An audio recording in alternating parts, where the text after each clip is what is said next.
Hello friends, इस video में हम लोग देखेंगे घटना चक्र पब्लिकेशन की तरफ से आने वाले सयास्त्र के नाम से 72वीं बीपीएससी प्रीलिम्स के लिए टेस्ट सीरीज। ये हम लोग का पहला टेस्ट सीरीज है। तो चलिए बिना देरी के वीडियो शुरू करते हैं। पहला प्रश्न है कि भारत छोड़ो आंदोलन के संदर्भ में महात्मा गांधी को कहाँ गिरफ्तार किया गया था? तो इनको बम्बई में गिरफ्तार किया गया था। दूसरा प्रश्न है कि निम्नलिखित कथनों में से कौन सा एक सही है? तो इसका सही उत्तर है ऑप्शन ए, यानी वर्ष 1946 में प्रांतीय सभाओं द्वारा भारत की संविधान सभा चुनी गई थी। ये सही है। तीसरा प्रश्न है कि निम्नलिखित युद्धों का सही कालानुक्रम चुनना है। एक तरफ युद्ध है और एक तरफ उनके लड़े गए सत्र हैं। इसका सही उत्तर है ऑप्शन सी, यानी पानीपत का युद्ध 1761 में, इन पानीपत का तृतीय युद्ध 1761 में, हल्दी घाटी का युद्ध 1576 में, तराइन का द्वितीय युद्ध 1192 में और असीरगढ़ का युद्ध 1601 में लड़ा गया था। अगला प्रश्न है कि गुप्त काल के दौरान भारत में बलात् श्रम या विष्टि के संदर्भ में निम्नलिखित में से कौन सा कथन सही है? इसका सही उत्तर है ऑप्शन ए, इस राज्य के लिए आय का एक स्रोत जनता द्वारा दिया जाने वाला एक प्रकार का कर माना जाता था। अगला प्रश्न है कि निम्न में से कौन से सामाजिक सुधार विलियम बेंटिक ने प्रारंभ किए? इसका सही उत्तर है ऑप्शन सी, यानी सती प्रथा का उन्मूलन, दास प्रथा का उन्मूलन और ठगों के संगठित गिरोहों का दमन विलियम बेंटिक ने किया था। छठा प्रश्न है कि निम्न उद्योगपतियों में से कौन से व्यक्ति लंबे समय तक एआईसीसी के खजांची रहे तथा सन 1930 में जेल भी गए? तो ये कौन थे? तो जमनालाल बजाज थे। अगला प्रश्न है कि चंद्रगुप्त द्वितीय के संदर्भ में कौन सा कथन सही है? इसका सही उत्तर है ऑप्शन ए, यानी दोनों कथन सही है। शक विजय के संदर्भ में सबसे प्रबल प्रमाण इस नरेश की रजत मुद्राएं हैं और इन मुद्राओं की तौल लगभग 33 ग्रेन हुआ करती थी। अगला प्रश्न है कि निम्नलिखित में से कौन सा युग्म या दर्शन प्रचारक सही सुमेलित है? इसका सही उत्तर है ऑप्शन बी, यानी न्याय दर्शन के प्रचारक थे गौतम। नेक्स्ट प्रश्न है कि 1857 की क्रांति के बारे में निम्नलिखित में से कौन सी एक अवधारणा सही है? इसका उत्तर है ऑप्शन सी, इसने भारत में ब्रिटिश ईस्ट इंडिया कंपनी की शासन प्रणाली को मृतप्राय बना दिया था। अगला प्रश्न है कि वर्ष 1929 में नागपुर में संपन्न all India trade union Congress की अध्यक्षता किसने की? तो जवाहरलाल नेहरू ने की। वह स्थान जहां प्राक अशोक ब्राह्मी लिपि का पता चला है, वह कौन सा स्थान है? तो वह अनुराधापुर है। अगला प्रश्न है कि लॉर्ड माउंटबेटन की अध्यक्षता में बनी विभाजन परिषद में भारतीय राष्ट्रीय कांग्रेस का प्रतिनिधित्व किसने किया था? इसका सही उत्तर है ऑप्शन सी, यानी सरदार पटेल ने और राजेंद्र प्रसाद ने। थियोसॉफिकल सोसाइटी की स्थापना किसने की थी? तो ये मैडम एचपी ब्लाउटस्की ने की थी। नेक्स्ट है कि सूची 1 को सूची 2 से सुमेलित करना है और इसका उत्तर है ऑप्शन सी, यानी बाबर का मकबरा कहाँ है? तो बाबर का मकबरा काबुल में है, अकबर का मकबरा सिकंदरा में है, जहांगीर का मकबरा लाहौर में और शाहजहां का मकबरा आगरा में स्थापित है। नेक्स्ट प्रश्न है कि निम्नलिखित कथनों पर विचार करें और इसमें सही कथन का चुनाव करना है। इसका सही उत्तर है ऑप्शन बी, यानी केवल दूसरा कथन सही है। एनएम लोखंडे ब्रिटिश भारत में मजदूर आंदोलन संगठित करने में अग्रगामी थे। अगला प्रश्न है कि महारानी विक्टोरिया की उद्घोषणा 1858 का उद्देश्य क्या था? तो इसका उत्तर है ऑप्शन ए, यानी भारतीय राज्यों को ब्रिटिश साम्राज्य में मिलाने के किसी भी विचार का परित्याग करना और भारतीय प्रशासन को ब्रिटिश क्राउन के अंतर्गत रखना, ये उसका उद्देश्य था। अगला प्रश्न है कि निम्न में से किस सूफी संत के विचारों को सिखों के धर्म ग्रंथ आदि ग्रंथ में संकलित किया गया है? तो ये फरीदुद्दीन गज ए शंकर, इसको सिखों के धर्म ग्रंथ आदि ग्रंथ में संकलित किया गया है। नेक्स्ट है कि निम्नलिखित मुगल शासकों पर विचार कीजिए और उनको कालक्रम के अनुसार व्यवस्थित कीजिए। तो इसका सही उत्तर है ऑप्शन सी, यानी पहले बहादुर शाह, फिर जहांदार शाह, फर्रुख सियर और मोहम्मद शाह। नेक्स्ट है कि इसमें सही कथन का चुनाव करना है और इसका सही उत्तर है ऑप्शन डी, यानी तीनों सही हैं। अंतिम मौर्य शासक बृहद्रथ की हत्या उसके प्रधान सेनापति पुष्यमित्र शुंग ने की थी और अंतिम शुंग राजा देवभूति की हत्या उसके ब्राह्मण मंत्री वासुदेव कण्व ने की और उसने राज सिंहासन हथिया लिया और आंध्र ने कण्व राजवंश के अंतिम शासक को पद से वंचित कर दिया था। नेक्स्ट है कि उपनिषदों का फारसी में अनुवाद किस मुगल सम्राट के शासनकाल में हुआ था? ये शाहजहां के शासनकाल में हुआ था। और एलिफेंटा की गुफाएं मुख्यतः निम्न धर्म के मतावलंबियों के उपयोग के लिए काटकर बनाई गई थी। तो वह किनके लिए बनाया गया था? तो वे शैव धर्म के लिए बनाया गया था। निम्नलिखित पशुओं में से किस एक का हड़प्पा संस्कृति में पाई मोहरों और टेराकोटा कलाकृतियों में निरूपण नहीं हुआ था? इसका सही उत्तर है ऑप्शन ए यानी गाय का टेराकोटा कलाकृतियों में निरूपण नहीं हुआ था। नेक्स्ट है कि लॉर्ड माउंटबेटन वायसराय के रूप में भारत कब आए थे यानी भारत आए थे? तो इसका सही उत्तर है ऑप्शन बी यथासंभव भारत को संयुक्त रखने की विशेष हिदायत के साथ लॉर्ड माउंटबेटन वायसराय के रूप में भारत आए थे। नेक्स्ट है कि 1908 में 6 वर्ष की कारावास की सजा स्वतंत्रता संग्राम के किस उग्रवादी नेता को दी गई थी? ये बाल गंगाधर तिलक को दी गई थी। चोल शासक का नाम बताइए जिसने श्रीलंका के उत्तरी भाग पर विजय प्राप्त की थी?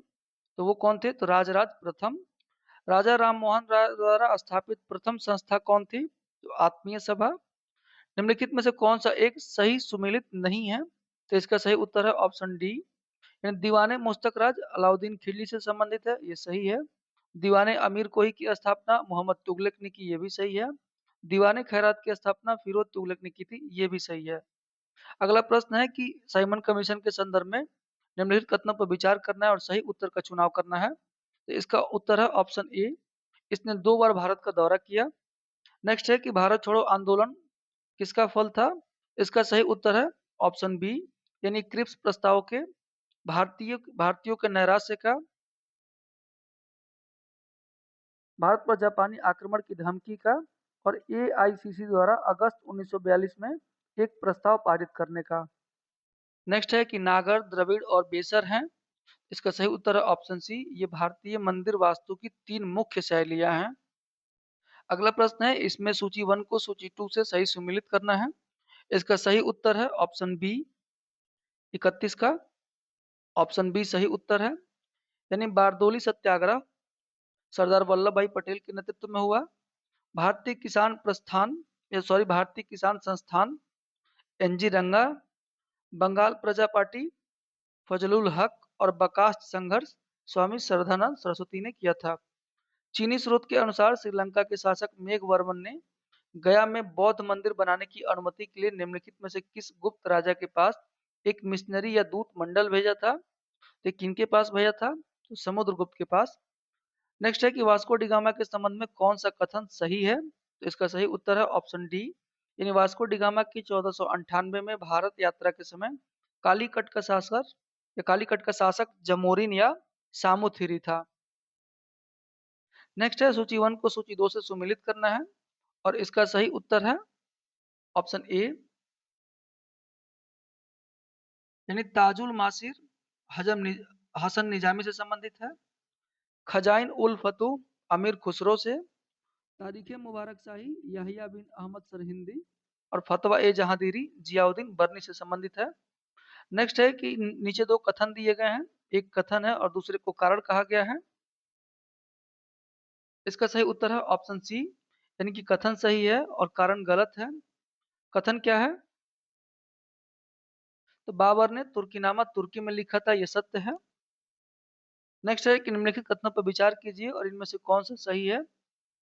इसका सही उत्तर है ऑप्शन बी यानी केवल दूसरा सही है। भारतीय नौसेना का विद्रोह 1946 तब हुआ जब मुंबई और कराची से रॉयल इंडियन नेवी के भारतीय नौसैनिक सरकार के विरुद्ध उठ खड़े हुए थे। नेक्स्ट है कि मध्ययुगीन भारत के धार्मिक इतिहास के संदर्भ में सूफी संत निम्नलिखित में से किस तरह के आचरण का निर्वाह करते थे? तो इसका सही उत्तर है ऑप्शन डी यानी तीनों सही हैं। ध्यान साधना और श्वास नियमन, एकांत में कठोर यौगिक व्यायाम और श्रोताओं में आध्यात्मिक हर्षोन्मनाद उत्पन्न करने के लिए पवित्र गीतों का गायन। नेक्स्ट है कि स्वतंत्रता आंदोलन के क्रांतिकारी आतंकवादियों का पहला महत्वपूर्ण साहसिक कार्य बर्रा डकैती का स्थान था पूर्वी बंगाल में। स्यादवाद सिद्धांत है जैन धर्म का। नेक्स्ट है कि निम्नलिखित कथनों पर विचार कीजिए और सही कथन का चुनाव करना है। इसका सही उत्तर है ऑप्शन सी यानी केवल तीसरा कथन सही है। राज्य रियासतों के राजाओं को अपनी जनता की प्रभुसत्ता स्वीकार करने को कहा गया। अगला प्रश्न है कि एकीकृत पेंशन योजना यानी यूपीएस के संबंध में निम्नलिखित कथनों पर विचार करें और सही कथन का चुनाव करना है। तो इसका सही उत्तर है ऑप्शन बी यानी इसमें केवल दूसरा सही है। इस योजना के तहत 25 वर्ष की न्यूनतम अर्हक सेवा के लिए सेवानिवृत्ति से पहले अंतिम 12 महीनों में प्राप्त औसत मूल वेतन का 50% सुनिश्चित पेंशन के रूप में प्रदान किया जाएगा और यह वेतन न्यूनतम 10 वर्ष की सेवा अवधि के लिए अनुपातिक होगा। अगला प्रश्न है कि मौद्रिक नीति समिति या मॉनेटरी पॉलिसी कमेटी के संबंध में निम्नलिखित में से कौन सा कथन सही है? इसका सही उत्तर है ऑप्शन ए, यानी यह आरबीआई की मानक या बेंचमार्क ब्याज दरों का निर्धारण करती है। नेक्स्ट है कि निम्नलिखित में से कौन भारतीय मुद्रा व्यापार का अंग नहीं है? तो नाबार्ड भारतीय मुद्रा व्यापार का अंग नहीं है। अगला प्रश्न है कि भारत में चाय बोर्ड के संदर्भ में निम्नलिखित कथनों पर विचार कीजिए। इसका सही उत्तर है ऑप्शन डी, यानी ये चाय बोर्ड सांविधिक निकाय है। अगला प्रश्न है कि निम्नलिखित में से कौन मुद्रास्फीति के नियंत्रण की विधि नहीं है? तो ब्याज दर को कम करना मुद्रास्फीति के नियंत्रण की विधि नहीं है। भारत में कृषि आयकर लगाया जा सकता है राज्य सरकारों द्वारा। सूची 1 को सूची 2 से सुमेलित करना है और इसका सही उत्तर है ऑप्शन सी, यानी गोल्डन क्रांति बागवानी और शहद से संबंधित है, ग्रे क्रांति उर्वरक से, पीली क्रांति तिलहन उत्पादन से और काली या ब्लैक क्रांति पेट्रोलियम उत्पादन से संबंधित है। अगला प्रश्न है कि भारत में नियमित एवं वैज्ञानिक ढंग से जनगणना किस वर्ष से प्रारंभ हुई थी? तो ये 1881 से प्रारंभ हुई थी। नेक्स्ट है कि निम्नलिखित पर ध्यान दीजिए और इनकी स्थापना जिस सही कालक्रम से हुई है वह इस प्रकार है। इसका सही उत्तर है ऑप्शन ए, यानी पहले भारत का औद्योगिक वित्त निगम, उसके बाद भारत का औद्योगिक साख और निवेश निगम, फिर यूनिट ट्रस्ट ऑफ इंडिया और लास्ट में भारतीय औद्योगिक विकास बैंक की स्थापना हुई। नेक्स्ट है कि भारत में वित्तीय क्षेत्र के सुधारों को शामिल, यानी भारत के वित्तीय क्षेत्र के सुधारों में क्या शामिल है? तो इसका सही उत्तर है ऑप्शन डी, यानी ये तीनों शामिल है, सीआरआर और एसएलआर को कम करना, बीमा क्षेत्र में निजी कंपनियों का प्रवेश, ब्याज दर का अविनियमन। नेक्स्ट है कि भारत की न्यायपालिका के संबंध में निम्नलिखित कथनों में से असत्य कथन का चुनाव करना है। तो इसका उत्तर है ऑप्शन बी, यानी ये असत्य है। सर्वोच्च न्यायालय में न्यायाधीशों की संख्या में वृद्धि संसद कर सकती है, यह सही है। अनुच्छेद 215 के तहत प्रत्येक उच्च न्यायालय अभिलेख न्यायालय होता है, ये भी सही है। अनुच्छेद 129 के अनुसार सर्वोच्च न्यायालय एक अभिलेख न्यायालय है, ये भी सत्य है। निम्नलिखित में से किस राज्य में विधायिका का दूसरा सदन नहीं है? तो तमिलनाडु में नहीं है, जबकि उत्तर प्रदेश, बिहार, कर्नाटक में विधायिका का दूसरा सदन है। प्रत्यक्ष बंदीकरण अधिनियम के अंतर्गत एक व्यक्ति बिना मुकदमा चलाए बंदी बनाया जा सकता है 3 माह के लिए। भारत के संविधान के आमुख का लक्ष्य उसके सभी नागरिकों के लिए सुनिश्चित करना है और इसमें से सही उत्तर का चुनाव करना है। तो इसका सही उत्तर है ऑप्शन डी, यानी चारों सत्य हैं। सामाजिक और आर्थिक न्याय, विचार और अभिव्यक्ति की स्वतंत्रता, अवसर की समानता और व्यक्ति की गरिमा। अगला प्रश्न है कि लोकसभा के अध्यक्ष को कैसे हटाया जा सकता है? तो इसका सही उत्तर है ऑप्शन बी, यानी लोकसभा के तत्कालीन सभी सदस्यों के बहुमत से पारित प्रस्ताव के द्वारा लोकसभा के अध्यक्ष को हटाया जा सकता है। नेक्स्ट है कि धन विधेयक के संबंध में निम्नलिखित में से कौन सा कथन असत्य है? तो इसका सही उत्तर है ऑप्शन डी, यह केवल लोकसभा में प्रस्तावित किया जाएगा, ये सही है। अनुच्छेद 109 में धन विधेयक के संबंध में विशेष प्रक्रिया का उल्लेख है, ये भी सत्य है। अनुच्छेद 110 में धन विधेयकों की परिभाषा दी गई है, ये भी सही है। अगला प्रश्न है कि निम्नलिखित में से क्या सही है? और इसमें 3 कथन दिए गए हैं। तो इसका सही उत्तर है ऑप्शन सी, यानी केवल पहला सही है। संविधान के 73वें और 74वें संशोधन के द्वारा संविधान में त्रिस्तरीय सरकार का प्रावधान किया गया है। नेक्स्ट है कि भारतीय संविधान के लिए प्रथम संशोधन विधेयक बिल कब लाया गया था? तो ये 1951 में लाया गया था।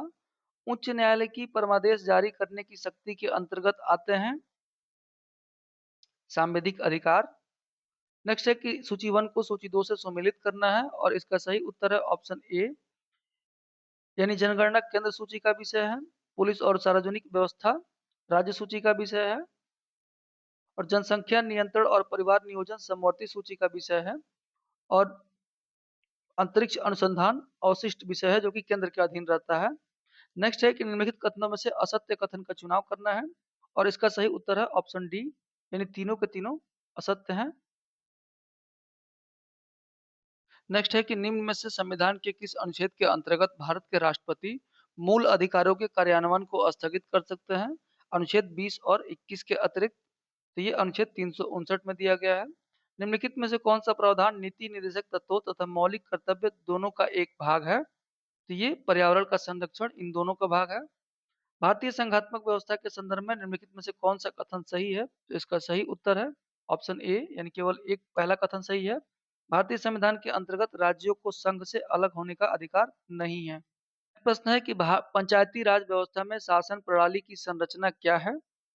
तो ग्राम, खंड और जिला स्तर पर स्थानीय स्वशासन की त्रिस्तरीय संरचना। नेक्स्ट है कि उत्तरी अमेरिका में नियाग्रा जलप्रपात किन दो झीलों के बीच स्थित है? तो ओंटारियो झील और इरी झील के बीच स्थित है। वर्ष 2011 की जनगणना में निम्नलिखित में से किस राज्य की जनसंख्या में कमी आई है? तो नागालैंड की जनसंख्या में कमी आई है। और इसमें सूची 1 को सूची 2 से सुमेलित करना है और इसका सही उत्तर है ऑप्शन बी, हल्दिया पश्चिम बंगाल में, जामनगर गुजरात में, कोच्चि केरल में और नुमालीगढ़ असम में है। और ये सभी तेल शोधक कारखाने हैं। अगला प्रश्न है कि निम्नलिखित में से कौन सा युग्म एक सही सुमेलित नहीं है? इसका उत्तर है ऑप्शन सी, दुलहस्ती चिनाब में है, सरदार सरोवर बांध नर्मदा नदी पर है, उकाई बांध ताप्ती नदी पर है। नेक्स्ट है कि भारत के किन राज्यों में गन्ना सबसे ज्यादा पैदा होता है? तो उत्तर प्रदेश और महाराष्ट्र में। अड्डू प्रवाल द्वीप किस महासागर में स्थित है? तो हिंद महासागर में। और इसमें सूची 1 को सूची 2 से सुमेलित करना है, जो कि इस प्रकार सुमेलित है। एल्यूशियन द्वीप यूएसए में, बियर द्वीप नॉर्वे में, ग्रीनलैंड डेनमार्क में और फ्रेंच जोसेफ लैंड रूस में है। नेक्स्ट है कि ग्रीष्म अयनात के समय 12 घंटे का दिन होगा विषुवत रेखा पर। उसके बाद अगला प्रश्न है, इसमें भी सूची 1 को सूची 2 से सुमेलित करना है और इसका सही उत्तर है ऑप्शन ए, यानी उज्बेकिस्तान की राजधानी ताशकंद है, तजाकिस्तान की राजधानी दुशांबे है, किर्गिस्तान की राजधानी बिश्केक है और तुर्कमेनिस्तान की राजधानी अशगाबाद है। अगला प्रश्न है, इसमें भी सूची 1 को सूची 2 से सुमेलित करना है। एक तरफ खनन क्षेत्र है और एक तरफ खनिज संपदा है और इसका सही उत्तर है ऑप्शन सी, यानी कालाहंडी क्षेत्र में बॉक्साइट का खनन होता है, जावर क्षेत्र में जस्ता और सीसा का खनन होता है और कोलार में सोना का और मोसाबनी में तांबा का खनन होता है। नेक्स्ट प्रश्न है, इसमें भी सूची 1 को सूची 2 से सम्मिलित करना है। एक तरफ पर्वत शिखर है, एक तरफ महाद्वीप है और इसका सही उत्तर है ऑप्शन ए, यानी कोसिस्को ऑस्ट्रेलिया में है, मैकिनले उत्तरी अमेरिका में, अल्ब्रूस, माफ करिएगा इसमें थोड़ा सा गलती हो गई। इसका सही उत्तर ऑप्शन ए है, यानी कोसिस्को ऑस्ट्रेलिया में, मैकिनले उत्तरी अमेरिका, अल्ब्रूस यूरोप में और किलिमंजारो अफ्रीका में है। रेगुर किसका नाम है? तो रेगुर काली मिट्टी का नाम है। अगला प्रश्न है कि निम्नलिखित में से कौन सा एल्बिडो से संबंधित है? तो वापसी की शक्ति एल्बिडो से संबंधित है। निम्नलिखित समुद्री धाराओं में से कौन हिंद महासागर की धारा नहीं है? तो बेंगुला धारा हिंद महासागर की धारा नहीं है। अगला प्रश्न है, इसमें भी सूची 1 को सूची 2 से मिलाना है। एक तरफ विटामिन है और एक तरफ उनके नाम है। तो इसका सही उत्तर है ऑप्शन बी, यानी विटामिन बी 1 को थायमीन कहा जाता है, विटामिन बी 2 को राइबोफ्लेविन, विटामिन बी 6 को पायरिडॉक्सिन और विटामिन बी 12 को साइनोकोबालामिन कहा जाता है। नेक्स्ट है कि इनमें से कौन सा पौधा नाइट्रोजन स्थिरीकरण में सहायक नहीं है? तो वो धान नहीं है, जबकि चना, मटर और सेम नाइट्रोजन स्थिरीकरण में सहायक होते हैं। नेक्स्ट है कि निम्नलिखित पर विचार कीजिए और इन्हें आवृत्ति के बढ़ते क्रम में व्यवस्थित कीजिए। तो इसका सही उत्तर है ऑप्शन डी, यानी पहले नंबर पर रेडियो तरंगे, फिर औरक किरणें, उसके बाद दृश्य किरणें और लास्ट में एक्सरे आता है। नेक्स्ट है कि निम्न कथन तथा उससे निकाले गए निष्कर्ष पर विचार करिए तथा बताइए कि कौन सा निष्कर्ष सही है। तो इसका सही उत्तर है ऑप्शन सी, यानी एक बार गाड़ी चल देने के बाद घर्षण कम हो जाता है।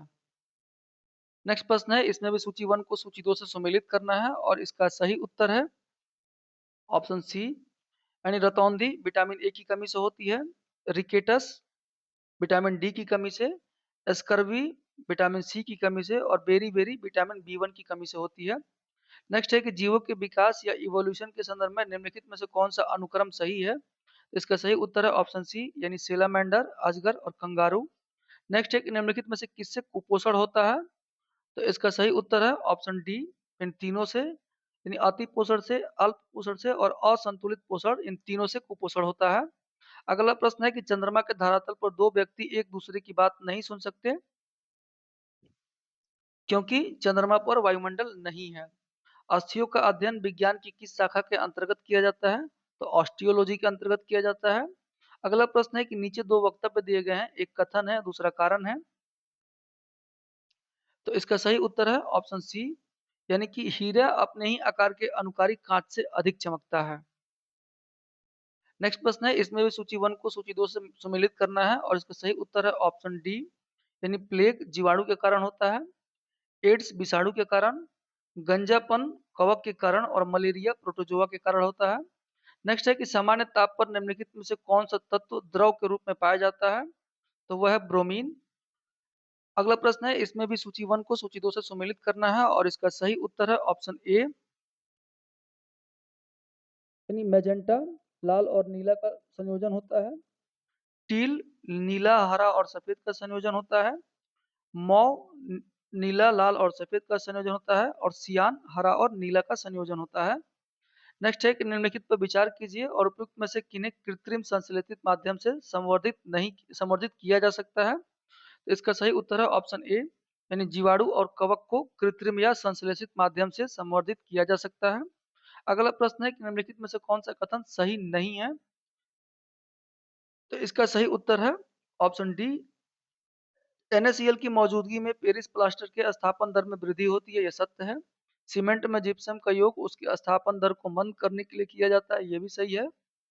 सभी क्षारीय मृदा धातु जल योजित लवण उत्पन्न करते हैं, यह भी सत्य है। अगला प्रश्न है कि निम्नलिखित में से कौन सी ऊष्मा की इकाई नहीं है? तो वाट ऊष्मा की इकाई नहीं है, जबकि कैलोरी, किलो कैलोरी और किलो जूल ऊष्मा की इकाई है। नेक्स्ट प्रश्न में भी सूची 1 को सूची 2 से सम्मिलित करना है। एक तरफ विटामिन है और एक तरफ किन स्रोतों से ये प्राप्त होते हैं उनके नाम दिए गए हैं और इसका सही उत्तर है ऑप्शन डी यानी विटामिन के अल्फा अल्फा से संबंधित है और विटामिन डी कार्ड यकृत तेल, विटामिन ई गेहूं भ्रूण तेल और विटामिन सी नींबू से प्राप्त होता है। अगला प्रश्न है कि पानी आयनिक लवण का सुविलायक है क्योंकि उसका द्विध्रुव आघूर्ण अधिक है। कवक पौधों में नहीं पाया जाता, इसका कारण क्या है? तो ये पर्णरहित होते हैं इसलिए कवक पौधों में नहीं पाया जाता। अंतरिक्ष यान जो चक्कर लगा रहा है उसे एक सेव छोड़ा जाता है तो वह यानी उसकी प्रतिक्रिया क्या होगी? तो इसका सही उत्तर है ऑप्शन सी, वह अंतरिक्ष यान के साथ साथ उसी गति से गतिमान होगा। नेक्स्ट है कि यदि साबुन के दो भिन्न भिन्न व्यास के बुलबुलों को एक नली के द्वारा एक दूसरे के संपर्क में लाया जाए तो क्या घटित होगा? तो छोटा बुलबुला और छोटा और बड़ा बुलबुला और बड़ा हो जाएगा। अगला प्रश्न है कि निम्नलिखित में से किस एक प्रकार की तरंगों का प्रयोग रात्रि दृष्टि उपकरण में किया जाता है? तो औरक तरंगों का। अगला प्रश्न है, इसमें विषय सम्मिलित करना है। इसका सही उत्तर है ऑप्शन ए जो कि इस प्रकार है, जूल कार्य का मात्रक है, एम्पियर धारा का मात्रक है, वाट सामर्थ्य का मात्रक है और वोल्ट विभवांतर का मात्रक है। नेक्स्ट है कि बिहार सोशलिस्ट पार्टी के संस्थापक कौन थे? तो जयप्रकाश नारायण थे। स्वतंत्रता पश्चात बिहार का प्रथम राज्यपाल कौन था? तो जयराम दास दौलत राम। निम्नलिखित में से कौन सा जिला धारवाड़ भू स्तरीय रचना वाला नहीं है? तो वह रोहतास नहीं है। बिहार बजट 2026-27 के अनुसार सर्वाधिक धनराशि आवंटित की गई थी किस विभाग को? तो बिहार बजट 2026-27 के अनुसार सबसे अधिक राशि ग्रामीण विकास विभाग को आवंटित की गई थी। वर्ष 1934 में बनी बिहार सोशलिस्ट पार्टी के सचिव कौन थे? तो जयप्रकाश नारायण। वर्ष 2026 में बिहार कृषि विभाग के उद्यान निदेशालय को गोल्डन पीकॉक इनोवेटिव प्रोडक्ट या सर्विस अवार्ड किस क्षेत्र में उत्कृष्ट कार्य के लिए मिला? तो मखाना वैल्यू चेन के समग्र विकास हेतु। बिहार पर बख्तियार खिलजी के हमले का पहला विवरण कहाँ से प्राप्त होता है? तो तबकाते नासरी से। निम्नलिखित में से भारत के किस राज्य या संघ राज्य क्षेत्र के भौगोलिक क्षेत्रफल का अधिकतम भाग वनाच्छादित है? तो लक्षद्वीप है। ग्रीन हाउस इफेक्ट वह प्रक्रिया है जिसमें ग्रीन हाउस गैसों द्वारा अवरक्त विकिरण अवशोषित कर लिए जाने से वायुमंडल का तापमान बढ़ता है। नेक्स्ट है कि निम्नलिखित में से कौन सा स्थल वनस्पति संरक्षण हेतु स्वस्थान यानी इन सीटू पद्धति नहीं है, तो वानस्पतिक उद्यान इन सीटू पद्धति में नहीं आते हैं, जबकि जीव मंडल आरक्षित क्षेत्र या बायोस्फीयर रिजर्व, राष्ट्रीय पार्क और वन्य जीव अभयारण्य इन सीटू पद्धति में आते हैं।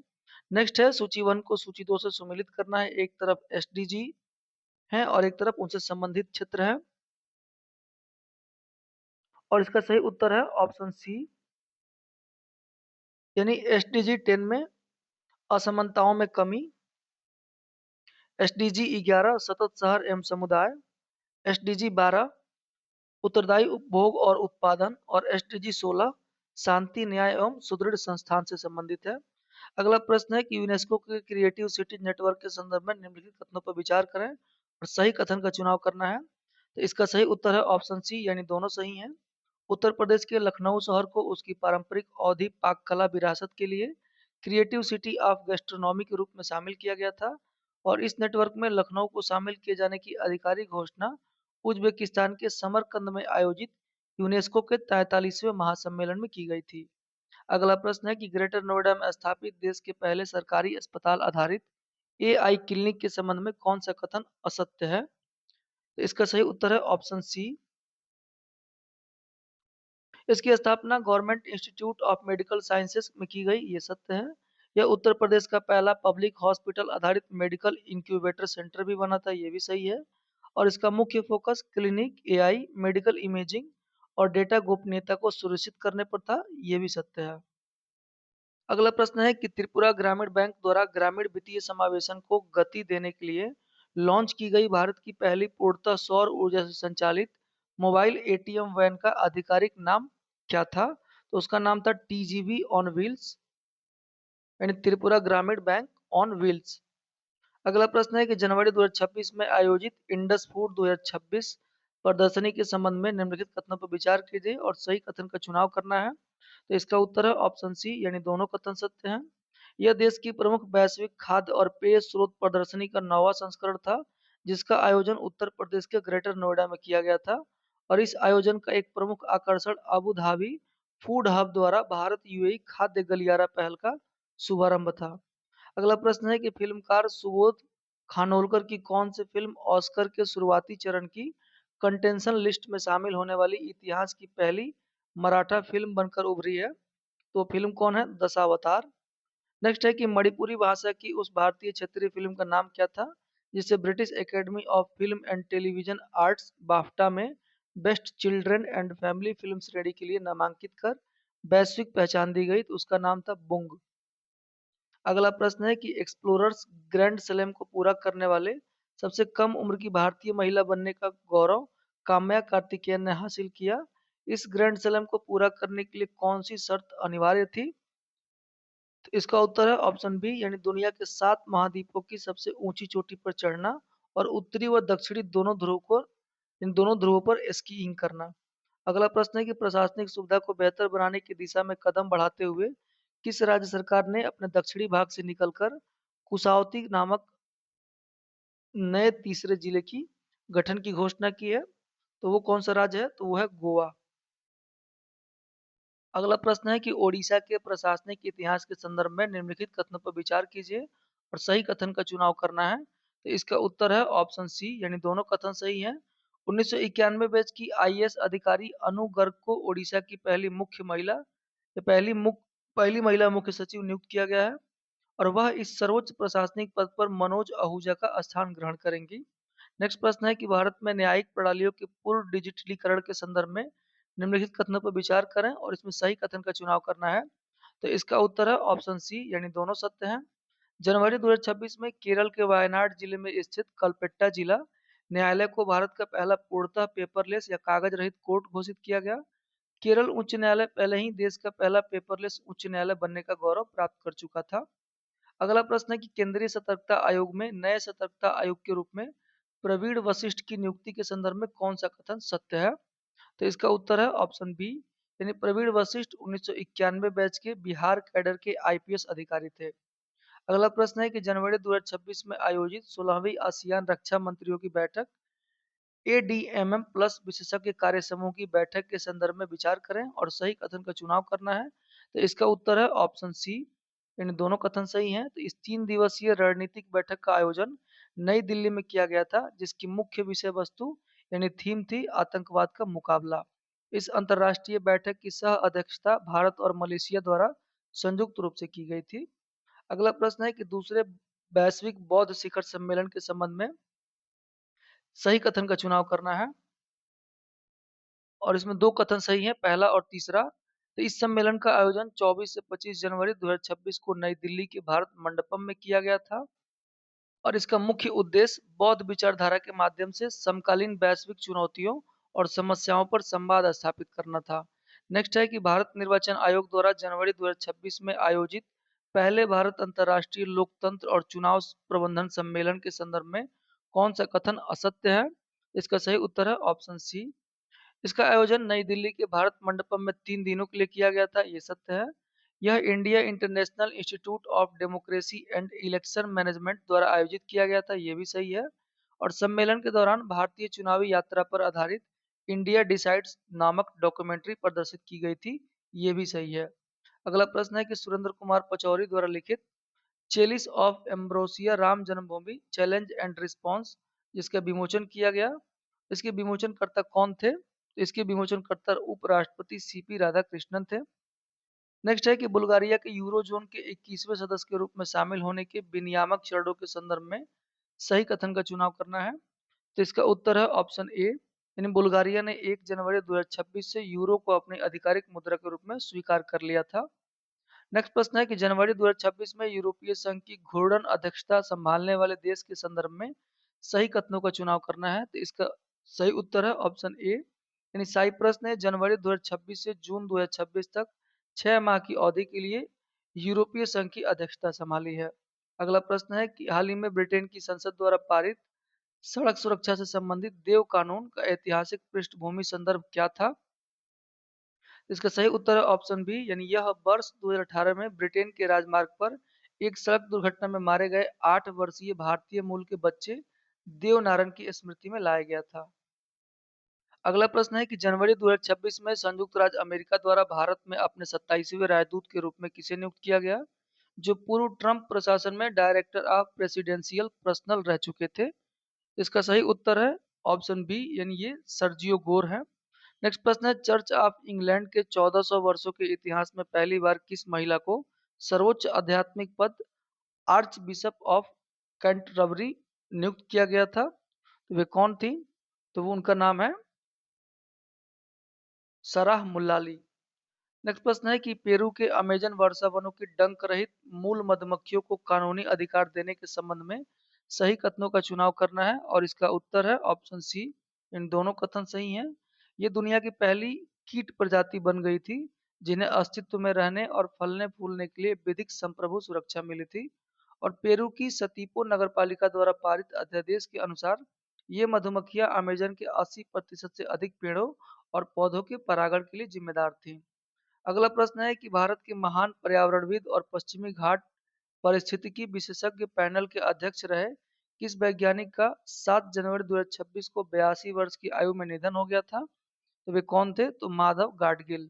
नेक्स्ट प्रश्न है कि केरल सरकार ने वन्यजीव संरक्षण के क्षेत्र में अपनी अग्रणी सोच प्रदर्शित करते हुए किस राष्ट्रीय वन्यजीव अभयारण्य को केरल का पहला समर्पित तितली अभयारण्य घोषित किया?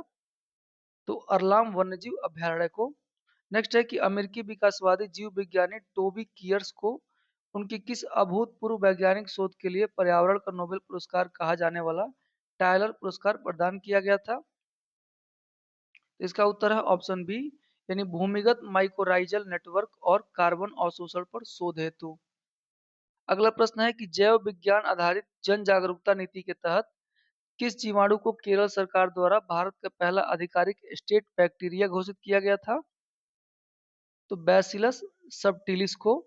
अगला प्रश्न है कि प्रतिवर्ष 31 जनवरी को मनाए जाने वाले अंतर्राष्ट्रीय जेब्रा दिवस के संदर्भ में सही कौन सा सही सुमेलित है? तो इसका उत्तर है ऑप्शन डी, यानी तीनों सुमेलित हैं। गेवरीज जेब्रा केन्या और इथियोपिया के शुष्क क्षेत्र में पाया जाता है। माउंटेन जेब्रा नामीबिया और दक्षिण अफ्रीका के पर्वतीय क्षेत्रों में पाया जाता है। और प्लेन्स जेब्रा सबसे आम और व्यापक प्रजाति है। उसके बाद अगला प्रश्न है वर्ल्ड इंटेलेक्चुअल फाउंडेशन द्वारा जारी रिस्पॉन्सिबल नेशंस इंडेक्स 2026 में भारत ने 154 देशों में 16वां स्थान प्राप्त किया था। यह सूचकांक मुख्य रूप से किन 3 नियमों पर आधारित था? तो इसका उत्तर है ऑप्शन बी। यह आंतरिक उत्तरदायित्व, पर्यावरणीय उत्तरदायित्व और बाह्य या वैश्विक उत्तरदायित्व पर आधारित था।